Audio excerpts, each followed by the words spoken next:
Life Adventure News.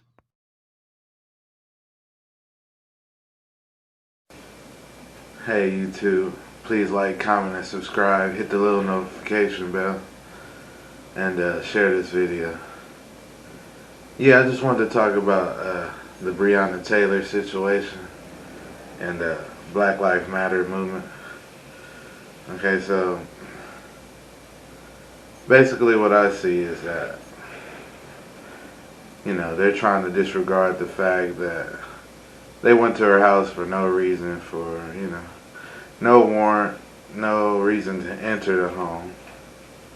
And then they get in, they buzz down the door, and then since they didn't know who it was, defended themselves. They didn't announce themselves. And so they fired a shot. And then the police used excessive force to basically kill the innocent person because it was her house and the warrant for was for her and her eggs or whatever. So, and then I wonder why they didn't take out the guy who was shooting. If he was the one shooting, they just left him alive, so that's kind of suspicious. And then Breonna Taylor was an EMT.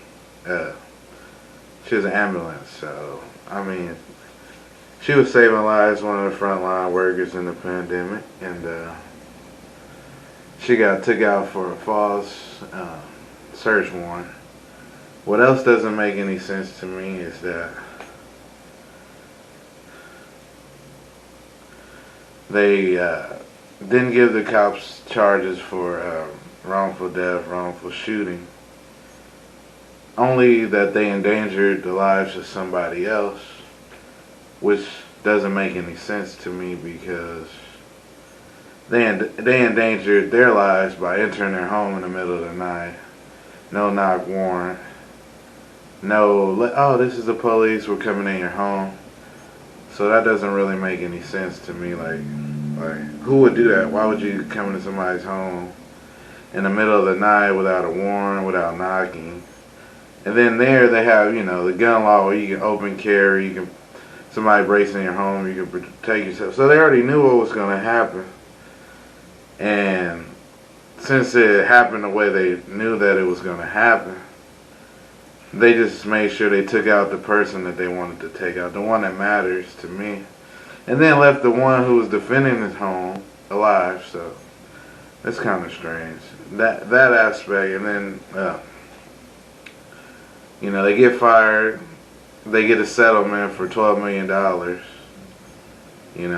and that's strange too, because why would you pay them a settlement if you didn't do anything wrong? If there was no criminal charges, then why give them money for no reason? And then,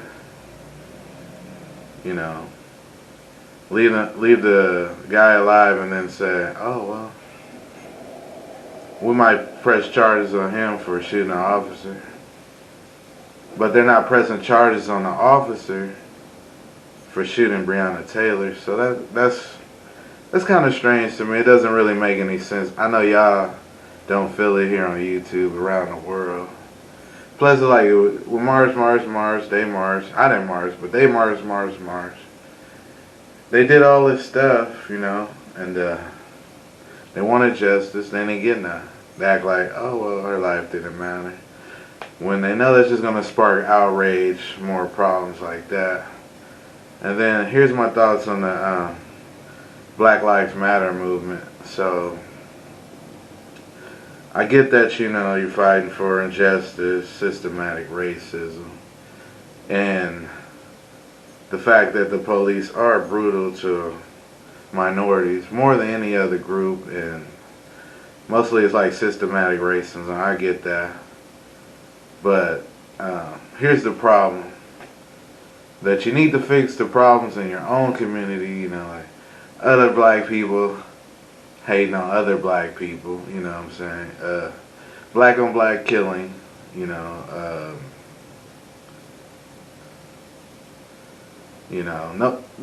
nobody helping out their fellow brother, you know what I mean? Like, oh, here's some money.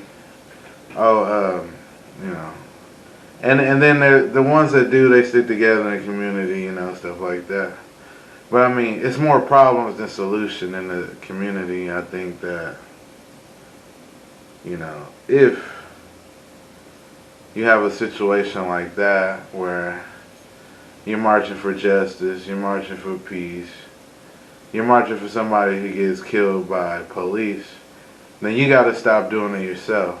You know what I mean? Because that sets a bad example. It sets a false narrative that, oh, this is our goal, this is our goal. When really, you're not doing nothing to help your fellow brother. That's my problem with it. And then, you know, uh, you don't have to be racist to get justice. You don't have to be mad and say, oh, well, you know, the white people get treated better, this and that. But what are you doing to promote a better image? What are you doing to change the world? What are you doing to change your community? Because there's a lot of black and white people mixed. It's a lot of black and white cops that work together. There's a lot of black cops that kill their own. So, I mean, that's my thoughts on the Black Lives Matter movement. That, you know, we can do better as a society, as a world, as a place, you know, and stop blaming one another and just everybody do better. Everybody help each other out.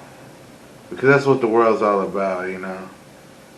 And it's not all about race. There's only one race, and that's the human race. All lives matter. Black lives matter, white lives matter, brown lives matter. And it's not a color line. It's nothing like that. Because me, myself, I'm black, white, and Native American. So I have no color lines. I don't have no racist bias, no discrimination. You know, I'm with every community. Please like, comment, and subscribe. Hit the little notification bell. Share this video. Peace out, YouTube.